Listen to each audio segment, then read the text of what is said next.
Hello मेरे भाई, कैसे हो आप लोग। उम्मीद करते हैं सब लोग बढ़िया होंगे, मस्त होंगे और बढ़िया पढ़ाई कर रहे होंगे। इस वीडियो में हम लोग बात करते हैं त्रिभुज से संबंधित क्वेश्चन। यहाँ पर लिखे हुए हैं, पहला क्वेश्चन देखते हैं। इसमें कह रहा है त्रिभुज ए बी सी में आधार बी सी को, एक त्रिभुज है, नाम दिया है ए बी सी। ये जो आधार है बी सी है, दोनों ओर बढ़ाया गया है, इधर भी इसको बढ़ाया गया है, इधर भी इसको बढ़ाया गया है। बी और सी पर बाय कोणों का योग, ये वाला कोण और इस वाले कोण का योग पूछा है। अगर मैं इसको सी मान लेता हूँ और इसको बी मान लेता हूँ तो इधर वाला कितना हो जाएगा, इस पॉइंट पे पूरा कितना बनेगा 180 में से अगर मैं सी घटा देता हूँ तो ये बाहर वाला आ जाएगा। वैसे यहाँ पर भी कितना आ जाएगा 180 माइनस बी। तो हमको यहाँ पर ए में दिया है आंसर, बी में दिया ही नहीं। अगर मैं इन दोनों को जोड़ता हूँ तो हो जाएगा 2 पाई, माइनस कॉमन करेंगे तो आ जाएगा मेरे भाई बी प्लस में सी। अगर मैं तीनों को जोड़ देता हूँ ए प्लस बी प्लस सी बराबर कितना हो जाएगा 180। अगर बी प्लस सी बराबर निकालेंगे 180, यानी कि पाई माइनस में ए आ जाएगा। बी प्लस सी जगह इतना रख देते हैं तो यहाँ पर जब हम मान पुट करेंगे 2 पाई माइनस में पाई प्लस में ए हो जाएगा, ये आ जाएगा पाई प्लस में ए। कितना करेक्ट आंसर हो जाएगा इसका, पाई प्लस में ए का करेक्ट आंसर हो जाएगा। अगला क्वेश्चन देखते हैं। इसमें लिखा है त्रिभुज ए बी सी में एक त्रिभुज दिया है, हमसे कह रहा है ए बी सी में कोण ए के समद्विभाजक, इस वाले कोण का जो समद्विभाजक खींचा गया है, समद्विभाजक मतलब इस कोण को दो बराबर भागों में बांट दे। ये आपस में क्या है, बराबर है। बीसी को डी पर मिलता है, इस बीसी को जहाँ पर मिलेगा उसका नाम डी है।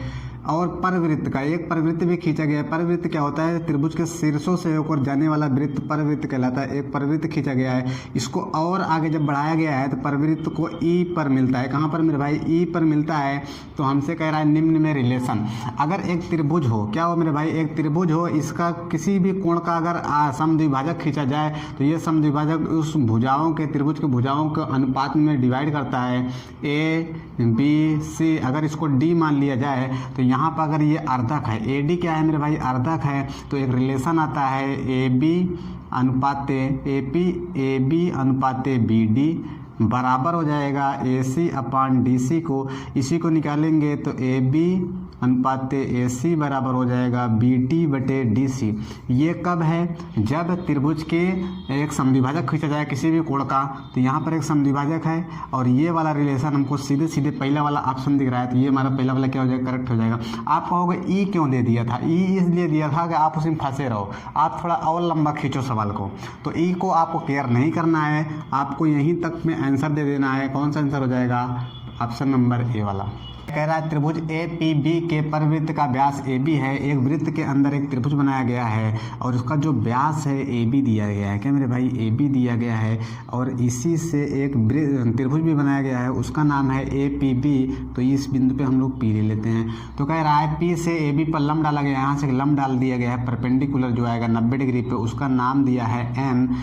ए पी बराबर 8, ये 8 दिया है, ये 6 दिया है, तो ये अर्धवृत्त का कोण हो गया। अर्धवृत्त का कोण क्या होता है मेरे भाई, समकोण। अगर ये व्यास है ए बी तो ये आधे वृत्त में बसा हुआ है, तो ये कितने का होगा, 90 का होगा। तो ये पूरा कितना हो जाएगा, 8 6 कितना होता है, 10।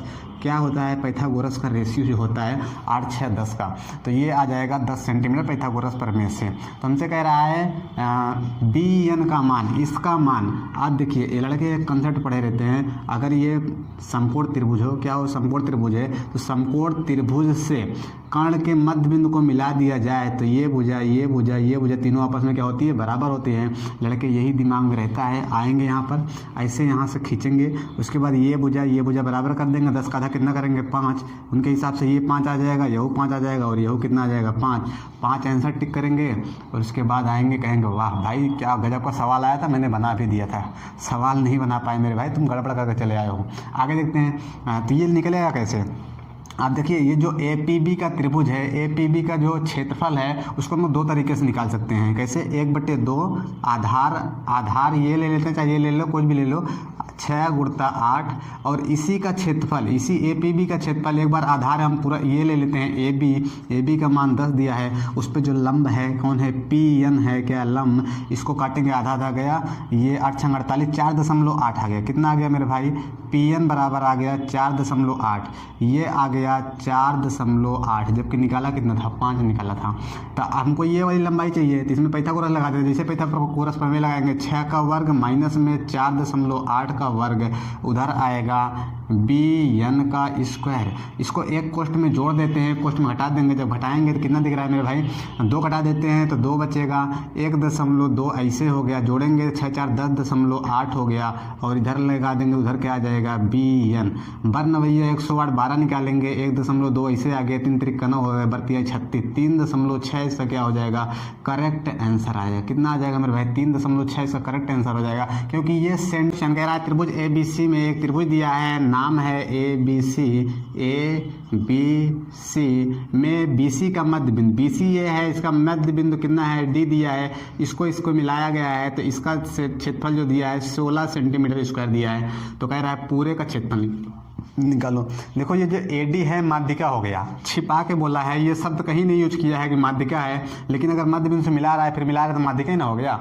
तो माध्यिका जो होता है त्रिभुज को 2 बराबर क्षेत्रफल वाले क्षेत्रफल के 2 बराबर क्षेत्रफल के त्रिभुज में डिवाइड करता है। तो इसका क्षेत्रफल कितना हो जाएगा, बराबर ये 16 दिया है, ये 16 हो जाएगा, दोनों को जोड़ेंगे कितना हो जाएगा 32 जोड़ेंगे तो पूरा बढ़ के आ जाएगा, बढ़ के क्षेत्रफल पूछा है तो कितना आ जाएगा 32 करेक्ट आंसर हो जाएगा।